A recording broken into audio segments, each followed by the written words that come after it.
What's up, everybody? I'm Russell Taylor, and welcome to Soulversations, where I talk to artists that engage the world through the Black lens. So today I'm in Washington, D.C. at Union Market. If you're ever in the city, make sure you stop by, grab a cup of coffee, and grab a little bite to eat. It's a really cool place to go in the city. But today, most importantly, I am hanging out with my dear friend, Sy Smith, writer, producer, actress, singer, all of these things. And you can catch her from Carnegie Hall to the Kennedy Center to the Symphony at Moscow. She is a tremendous artist, and today we have her in Washington, D.C. on the Soulversation couch. Stand by, check out the interview. This is Soulversations. Let's go. Ms. Sy Smith, welcome to Soulversations. Thank you so much. Thank you for having me. Oh, it's my absolute pleasure. So let's get to this talking, sis. All right. All right. I have a question, which is one of the most important questions. Okay. Where are you from? Well, I was born in New York City, and I was raised here in D.C., Maryland, kind of all over. You know, I think we moved from New York to Southeast. Mm-hmm. We lived over near like Minnesota and C Street in that area. Mm-hmm. And then from there, it just seemed like my mom and I moved around a lot. So, you know, in fact, I went to elementary school right down the street from here. I went to Naylor Road Private School. So how was it coming up for the interview? You had mentioned that it was a bit cathartic. Yeah, it was crazy because I hadn't been in this area in a really long time, you know. And as soon as I, came off the Parkway and hit Naylor Road, I mean, just all the memories came flooding back, you know. Mm-hmm. It was a little private school that was mostly Black, of course, you know, and that was sort of my foundation, you know. And I think that school kind of spoke a lot to how I came up, period. You know, even when I moved and changed schools, you know, over and over, Naylor Road kind of set the premise for me, you know, and the trajectory, I think, for how I socialized and how I learned, you know. One of the things, because this component of Soulversations, we're focusing on DMV connected, DMV raised artists. And one of the running themes is that being from the DMV, DC being the center, but Chocolate City is not just, you know, a fun name. There is a foundation of being around people that look like you, share culture, and how that starts to build your formation, your foundation. Yeah. So how does being from the DMV show up in your life and in your music even? Oh my gosh. It shows up in my music pretty, you know, regularly and profoundly. Like I'm you know, you can't even mention Sy Smith in Los Angeles without somebody mentioning go-go because I've done so many go-go's in LA, you know. And I think even just to the point that I'm sort of a pocket singer. Oh, you know? Like everything I do is based in a pocket, you know, and that comes from it in the pocket. That comes from my musical schooling here. Mm-hmm. And I also, you know, the church foundation that I had here, I went to First Baptist on Minnesota and C Street. Again, Minnesota Avenue. There was a certain foundation of socialization I got there, you know, outside of music. Just the way I interacted with my folks, you know, my friends, my elders, how I learned to, you know, speak in front of people, you know, all of that Chocolate City plays a part in, you know, because I think wherever you meet somebody from DC, we have a way that we kind of carry ourselves, and all of that comes from, you know, how we're schooled, you know. And I speaking of schools, real quick. Yes. Go ahead. Howard University. You better know it. You better say it. HU. All right. I'm sorry to cut your train of thought, but I knew it was going to come one way or another. So. You know, but I do. I think there's a way that we hold ourselves everywhere we go. And it has to do with the fact that we come from a place where we're not the minority, you know, so we learn to take up space, you know, without feeling like we have to reduce ourselves or make ourselves less than, or make ourselves smaller, or, you know. I get it. Like we walk right into a room and, you know, and do that, you know, spread out because it's ours to begin with, you know. And no one has given it to us. Right. So I think it's different than, you know, than the way, you know, you might see someone carry themselves from someplace else. Right. You know. Yeah. Now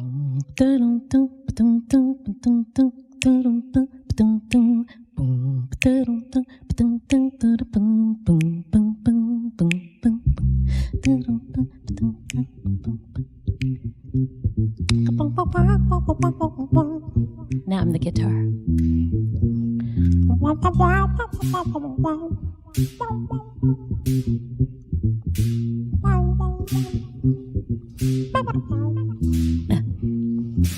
Your love takes me higher, and I don't wanna zoom out. I wanna keep it in perspective. Your love feels like fire, and I don't wanna burn out. I gotta keep it calm, cool, collected. Seems like every time we touch, the sensation's just too much, and I fall into this hole with you. By the time I'm coming to, you do that little thing you do, and I lose my self-control with you. Now I'm not saying that I wanna stop. Please don't stop. A quitter I am not.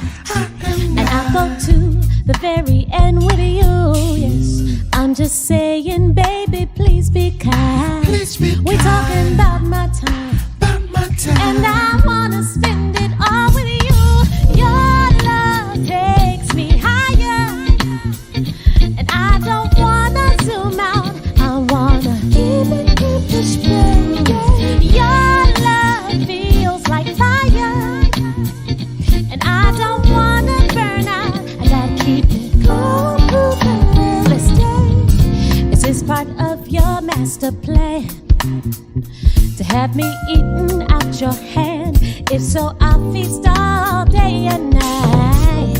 Feed me love till I'm obese with thee. Obese with thee. I'll be a beast with I'll thee. be a beast with thee. Doing things of no damn decency. I'm not saying that I wanna stop. Please don't stop. A quitter I am not. And I'll go to the very end with you. I'm just saying, baby, please be kind. We're talking about my time, and I wanna spend it all with you. Your love takes me higher, and I don't wanna zoom out. I wanna Keep it in perspective. your love, it feels like fire. Ooh, yeah. And I don't wanna burn out, so I gotta keep it Calm, cool, Listen. collected. Ba-da-ba, ba-da-ba, ba-da-ba, ba-da-ba, ba-da-ba,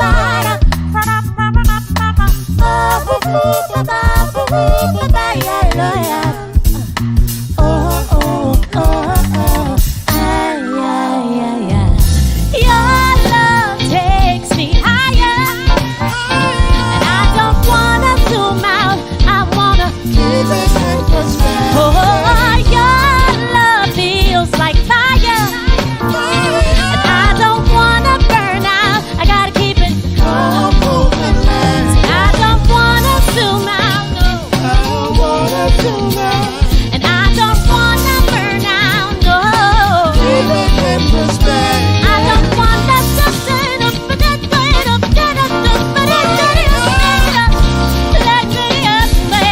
Calm, cool, on the one. collected. Burn me, babe.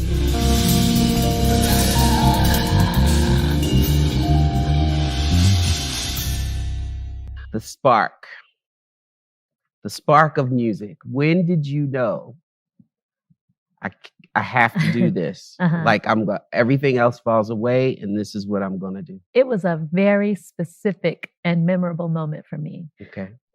I went to see with my mother Your Arms Too Short to Box with God at the Warner Theater. Blackity, black. At the Warner Theater. Mhm. And Patti LaBelle was in the show. Oh, And I was I didn't know about, she was in there. she was in the show, at least that night she was. Mhm. And I was probably about 7 years old. And I don't know how my mom scored front row seats, but she did. We were in the front row. And this was my first musical and my first, show. And Patti LaBelle comes out at the end during curtain call and sings, and she stands people up in the front row. She came right to me and stood me up and was singing, doing the Patti thing. And I looked into her eyes, and I knew right then and there, like, this is what I want to do. I want to get people up. I want to, whatever that thing was that she radiated inside of my body, I was like, yes, injected into my veins. That's what I want to, you know. And that was the moment.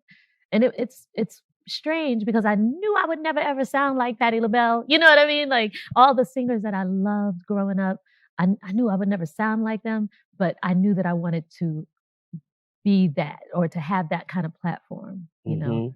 And so even if I don't think my relatives even knew, you know, that that's what I wanted to do, but I held on to that memory in that moment. And I got to tell her that too.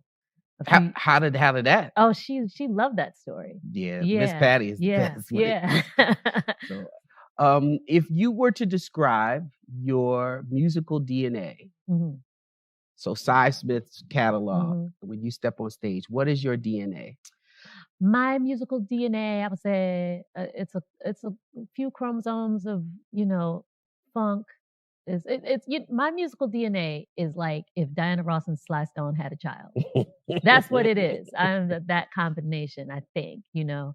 It's because Sly had the funk, which was very obvious, but he also had some rock and roll elements and some jazz elements, you know. And Diana Ross had all of the, you know, refined soul moments, you know, and that sort of refined Motown thing. I think I'm a combination of all of that. I would add a little touch of jazz. I don't know who, but I would add some jazz because you give me a little bit of skip it up and do bop bop bop. Well, I said Sly has the jazz he too. does have, and so does Diana Ross. Diana Ross definitely with the standards and stuff. I feel you. Right, with the standards and stuff, right. But totally, and I think the jazz element probably comes from just my mom playing a lot of, you know, Sarah Vaughan and Ella Fitzgerald, that kind of stuff around the house. Yeah. Oh, and I can't say jazz without talking about Chuck Brown. I was going to say, because most of my early jazz schooling was from Chuck Brown's covering of so many standards, you know. That's a real thing too when it goes back to cultural and like how does DC show up, because that's something, you know, I talked to Wes in another episode and that we did talk about Chuck Brown, but go-go music is they repurpose standards. Right. And that's really important. It's really important. And Chuck Brown was, I think, just single-handedly responsible for teaching a whole generation or two or three, you know, just a bunch of standards. And you can talk to anybody. Yeah, you can talk to anybody from DC who's about our age, or right? You know, and they'll. You mean 22? Yes, 22. Okay. And you know, and they'll be able to sing Moody's Move word for word, you know, that kind of thing, you know, and that's because, you know, he taught us all of that. That's you know? really important. Yeah. That's really important. I'm glad you brought that up. Oh, of course.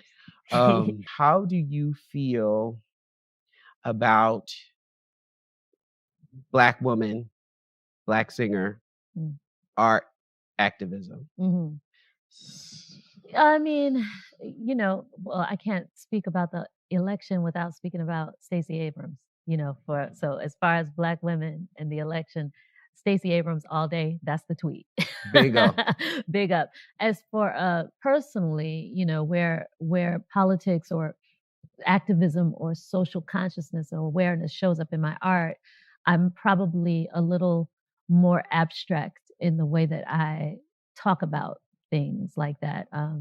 I often make my lyrics analogous, you know, to a situation. So for instance, Sometimes a Rose Will Grow in Concrete, the song that the title track to my album is really an ode to Blackness. And it's really about this sort of concept of flowers popping up in places that are seemingly impossible to pop up in, right? We Were Never Free is another song where I kind of speak in analogies. And that's the concept of flowers growing in a big, beautiful field, and they have a network, you know, like trees and flowers talk to each other via their roots. This is a real thing. And to pluck flowers up and just put them somewhere else for our own, you know, personal enjoyment, I feel like that's what happened to Black people. We were just plucked up from a continent and put somewhere to make that place more beautiful. and make that place more functional and make that place work, and disconnected from everything we knew, and disconnected literally from our ground, and how we have to sort of reconnect and make our roots somewhere else, that song, the lyrics go, pretty little flowers, brighten up my space. No one knows the horrors that brought them to this place, So I think sometimes people as artists speak very literally, but people like me, I'm all flowery. I would say that song is one of my favorite songs. Of course, you know what my favorite song Which of yours one? is. Camelot. Oh, thank you. But this Rose and Concrete is a brilliant way. I find that artists, myself included, we struggle sometimes because the assumption is that because we are Black artists and learned, if you will, that we have this responsibility leaped onto us that we have to, like, in your face activate. Right. But we also can be pretty about it and poetic and craft a song that gives you the message. Yeah. I just so happens I have a song that is right in your face, but I want the option. I don't want the responsibility. I want the option, and I just love language too much to not give myself the chance to speak in ways that can be construed all kinds of ways, depending on who's reading the words or hearing the words, And that is an artist. That is an artist.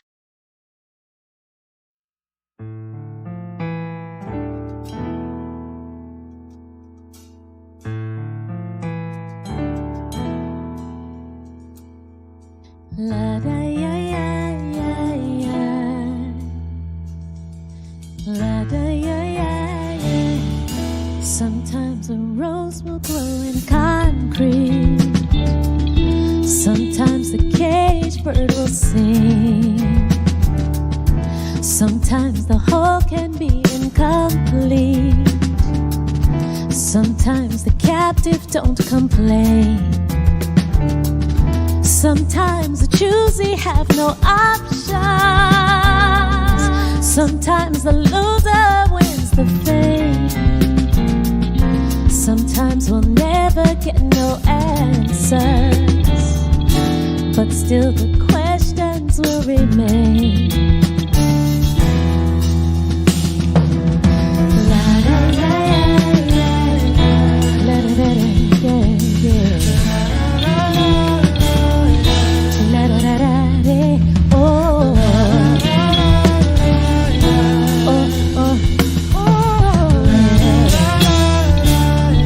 Sometimes the sweet will leave you sour. Sometimes forever lasts a day. Sometimes the cure is in a flower.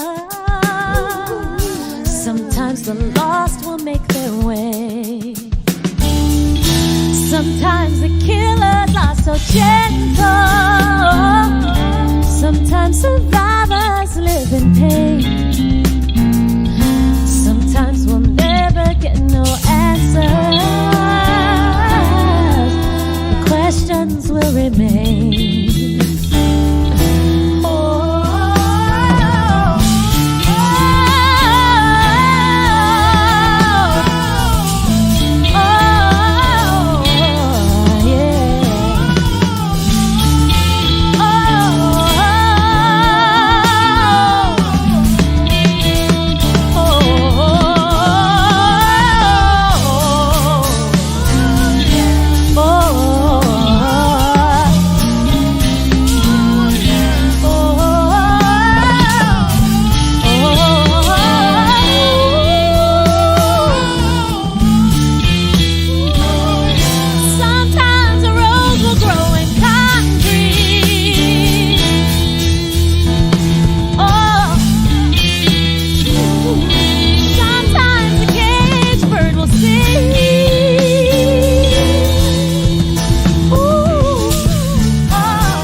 So also, I would like to talk about COVID, which is the nasty little person that is in everybody's room. Right.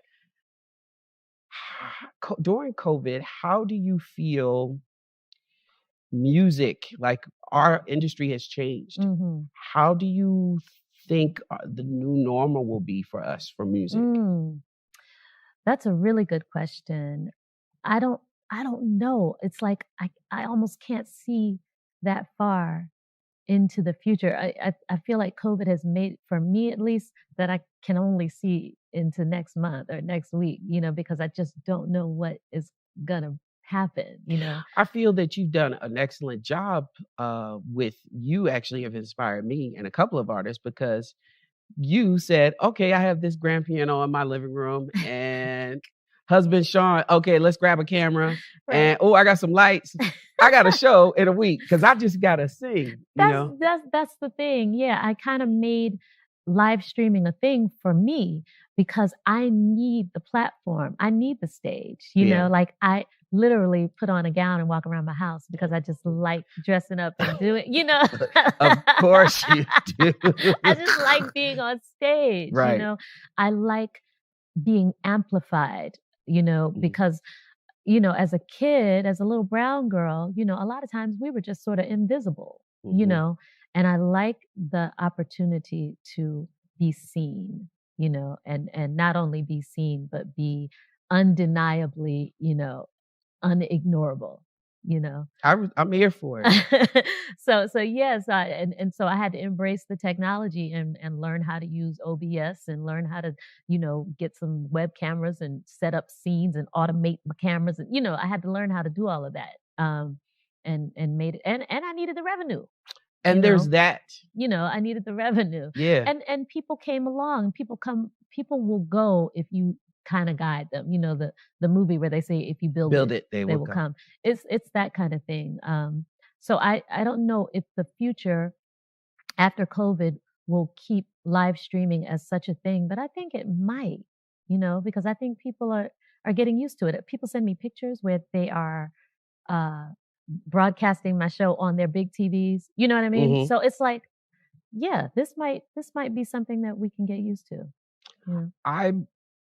I hope so. In which case, I'm going to have to enlist you to help me get up to speed on that. I would gladly give you a tutorial. All right, Sy. So there's a rule to this question.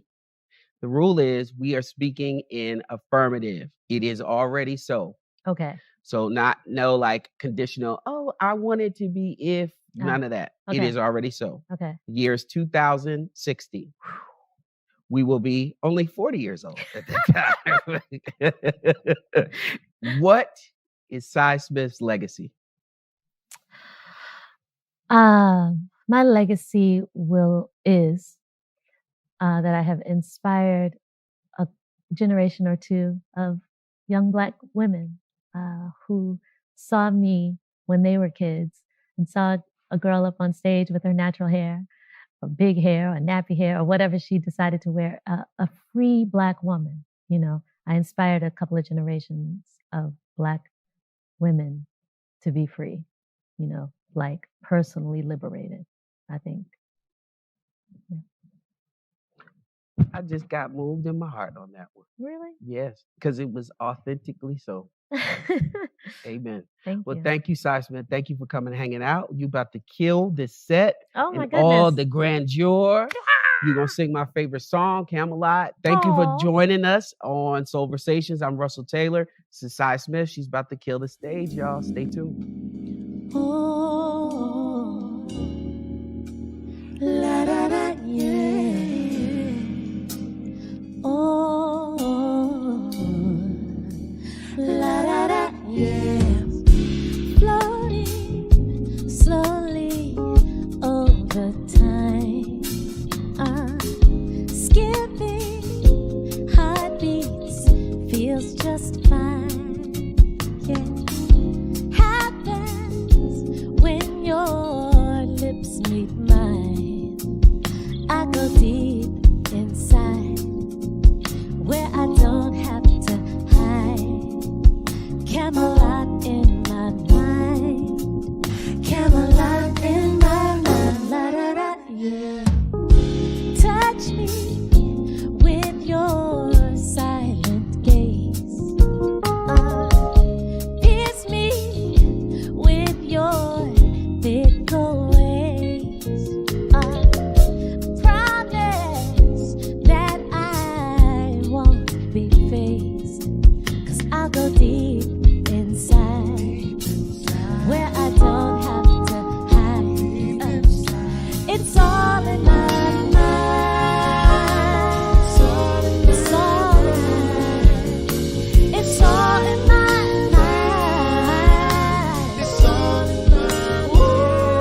to you. Just keep believing, and one day your love will come to find you. It may just may appear closer than they really are to you. Just keep believing, and one day your love will come to find you.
Thanks again for tuning in to Soulversations, where we had a great conversation and some wonderful live performance from my friend, Sy Smith. Make sure you follow her on social media at Cyberspace. That's her SYBERSPACE. And check out more episodes. We have some really wonderful things coming, lots of great artists. And in Soulversations, you can be sure to get a great live performance and also some cool questions through the Black lens. I'm Russell Taylor. Come through, Soulversations. Check us out. Let's go. Before you came along, I was hardly living. I was stuck in one place while the world was moving. Love was just a game with no winners, only losers. I was losing. You brought me into this technicolor. You patched me up and fixed me like no other. Now we're face to face. Can you see me? Only you can see me. Lightning round. Scared. Okay, so we have the lightning round. You're going to ask pretty fast. First thing that comes to mind, 5 questions. Okay. 5 questions. Ready? Okay. All right. If you could see a live show, past, present, or future, who would it be? The Jackson 5. What's your favorite thing about DC? The way brothers talk here. I love. Example. I just love their accents. Young. Yeah, young, Mo, everything. I love it. It's so comforting. Dream collaboration, dead or alive? Raphael Sadiq. Ooh. Who are you listening to right now? Cleo Soul is one person I'm listening to. Brandy is another one. Busta Rhymes' new album. A lot. Hardcore. Okay, and what is a book that you cannot live without? My journal. Word. Because, that's where I write my affirmations. Okay, so I may have asked you only 4 or maybe 5, but I feel like I want to do one more with you. What have you been doing during COVID? Has it been a creative time or self-care? Creative time is self-care for me. So, yes, to answer that. Mm-hmm. Both. Okay. Yeah. Well, thank you for playing Lightning Round. you exceeded my expectations. Well, thank you very much. Thank you. Thank you, Sy Smith. I appreciate you. I'm ready for some more. Give me some more.